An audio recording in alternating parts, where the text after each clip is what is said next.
káàbọ̀ padà sórí ètò Àkíìyín. Nǹkan tó máa fi bẹ̀rẹ̀ lórí ètò lónìí náà ni ìkíni fún gbẹ̀gbẹ̀yìn olólùfẹ́ wa.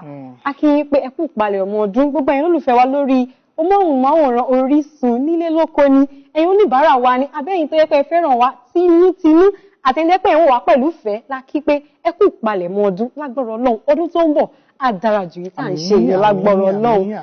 Lórí abala tá a wà yìí náà ni abala ìròyìn gẹ́gẹ́ bí ẹ ti mọ̀ pé eléyìí ni abala àkọ́kọ́ tá a máa fi ń wọ̀nyí ní orí ètò yìí láti mọ̀ nǹkan tó ń lọ nílé ẹ̀kọ́ gíga wa. Ìròyìn àkọ́kọ́ tá a ní fún yín náà ni ìròyìn ayọ̀. Fẹ́yìn tó bá jẹ́ pé ẹ ti mú Unilorin ẹ̀ ń rò pé orúkọ mi ò máa jáde Unilorin ti release supplementary list wọn fún ọdún 2016 and 2017 session.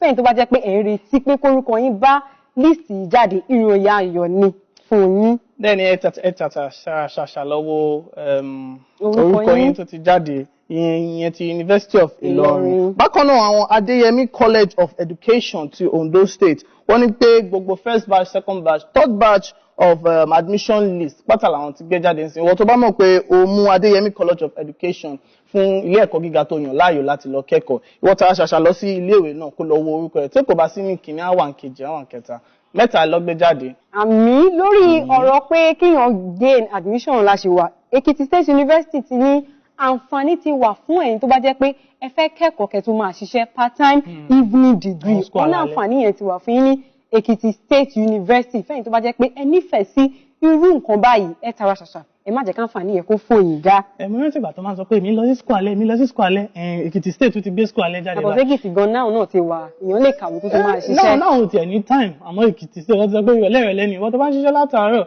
títí dọwọ́ ọ̀sán ìrọ̀lẹ́ wàá kọ́ ṣe kí ni wàá kó ìfowódà wá ní iléèwé yá àlọ́kàwé alẹ́. Ìdojúkọ tí mi kọ̀ rò pé lè wà díẹ̀ fáwọn èèyàn ní ibi tó wà tó bá ipọ́n lè fún wọn láǹfààní pé ẹni tó bá wà lẹ́kọ̀ọ́ náà ó lè ṣerú ẹ̀. Mọ̀ pé Èkìtì ṣẹ̀ṣẹ̀ bẹ̀rẹ̀. Kọ́ ṣe bí distance learning ó máa pè. Èkìtì ṣẹ̀ṣẹ̀ bẹ̀rẹ̀ ni tó bá ṣe bẹ̀rẹ̀ wọ́n kọ́kọ́ ṣe fún àwọn tó wà lágbègbè Èkìtì láti bẹ̀rẹ̀ wá máa gbọ́ distance learning Èkìtì Lagos branch. Yàtọ̀ sí yẹn Taraba admission list ó ti jáde Taraba admission list ti jáde ẹni tẹ́wọ́ pé Taraba lẹ fẹ́ lọ kàwé yín wọ́n ní pé ìwọ tó mú Taraba University kó lọ sí Taraba kó lọ wò pé admission list náà ti jáde.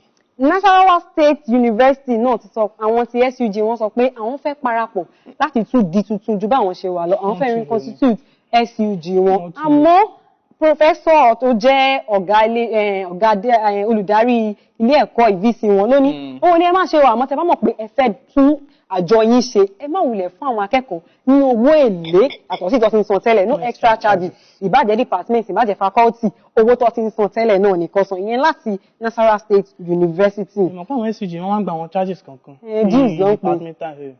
gbogbo àwọn juice náà kí ló ní kan tá a sì ṣe náà la ṣe ṣe wọ́n gba juice ọ̀tọ́ máa ṣì ṣẹlẹ̀ náà ló máa ṣì ṣẹlẹ̀.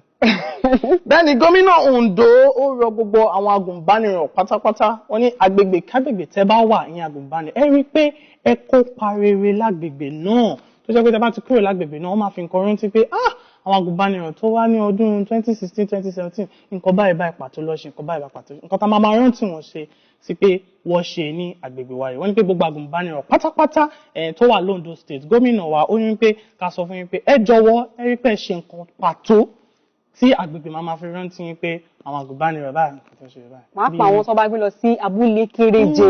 àwọn abúlé kéréje yẹn gan náà ni. ibẹ̀ làǹfààní ti máa wà fún wọn láti ṣe bí ìsọpẹ́ kò sí fún àwọn tó bá wà nílùú ńlá o bọ̀pọ̀ ìgbà wọn tó bá gbé lọ sí abúlé kéréje yẹn ó máa ń jẹ́ àǹfààní fún yín láti ràn wọ́n lọ́wọ́ wọ́n ní tẹ́ bá ti kúrò mẹ́kọ́ lè máa rántí pé ipa báyìí lágbájá kó àwọn olóyìnbó wa ní kò leave footprint ìyẹn ló máa da fún bí ìmọ̀ràn fáwọn agùnbánirọ̀. mọ̀ pé àwọn ìlú kéréje yẹn náà wọ̀ ní àwọn amenities tó pọ̀. àsìkò tó ń dé ní fún wọn lágùnbánirọ̀ láti lo ipa wọn àti láti lo àǹfààní tó ní gẹ́gẹ́ bí olùkọ́ àbí nǹkan kan tó ń ṣe ní ìpínlẹ̀ tó gbé wọn lọ àǹfààní fún wọn ni. ẹ kópa ẹ ṣe nǹkan ẹ jẹ́ kí àwọn agbègbè náà pé bẹ́ẹ̀ ni. Ìròyìn ayọ̀ tún wà fún àwọn tí wọ́n dá dúró ní ilé ẹ̀kọ́ fásitì FUNAB. Ní oṣù kan sẹ́yìn la gbọ́ pé bí àwọn 203 ní àwọn àjọ ilé ẹ̀kọ́ gíga yìí ló dá dúró wọ́n ní wọ́n ṣe ìmẹ́lẹ́ nínú iṣẹ́. Àwọn kan tún fi ẹ̀sùn kàn wọ́n pé wọ́n mú bákan mọ̀kan nínú iṣẹ́ wọn ló dá wọn bí 203 dúró. Àmọ́ ní ọ̀sẹ̀ tó kọjá ìròyìn ayọ̀ dé pé ìjọba ti ṣe ìwádìí wọ́n rí pé wọn ò jẹ̀bi àwọn ẹ̀sùn tó fi kàn wọ́n yìí nítorí wọ́n ti pè wọ́n padà sẹ́nu iṣẹ́. Ẹ kú oríire fẹ́yìn tó bá jẹ́ pé ẹ pẹ̀lú àwọn tí wọ́n pè padà sẹ́nu iṣẹ́. Tọ́pẹ́. Apààrọ̀ ṣe ti jí kọ̀kọ́ rí. àbá irú ìbéèrè wo ni wọ́n jalè ní o àmọ́ ẹ̀sùn ni ẹ̀sùn ni wọ́n fi ẹ̀sùn kàn wọ́n ni wọ́n fi ẹ̀sùn wọ́n fi kàn wọ́n ni. ok ó ti tó. bákan náà àjọ EFCC wọ́n ti gbé acting vice chancellor ti OOU Professor Anthony Elujoba lórí ẹ̀sùn wípé ó fi owó tó yẹ kó fi ṣe àwọn kankan nílé ìwé ó fi ṣe kí ni ó fi dáhùn ó fi sí àpò ara ẹ̀. wọ́n fi ṣàlàyé gidi ẹ̀sùn ló fi kàn wọ́n. ẹ̀sùn ní gbogbo ilé ìtàn sọ ẹ̀sùn ló fi kàn wọ́n. EFCC dẹ̀ ti gbé Professor Anthony Elujoba lórí ẹ̀sùn tó fi kàn wọ́n lórí property bonus àti productive bonus tí bàbá yẹn. mo tẹ̀ ń gbọ́ pọ́n ní senate gan support bàbá yẹn senate nírọ̀ o bàbá yẹn lọ́dẹ́jọ́ yín jẹ́. property bonus àti productive bonus. bí yóò rò pé bí achọ́pì ló ń dá èrò ẹ̀sùn ní wọ́n fi kàn wọ́n ni àwọn ìṣẹ́ni tó lè ṣe. ẹ̀sùn ní gbogbo ilé ìtọ́. bákan náà ni olórí ọ̀rọ̀ ẹjọ́ tí ó wà nílé ẹjọ́ lọ́wọ́lọ́wọ́ báyìí ti FUNAB bákan lórí ọ̀rọ̀ FUNAB ni a gbọ́ pé ìjọba àwọn ilé ẹjọ́ ti sún síwájú títí di ọdún tó ń bọ̀.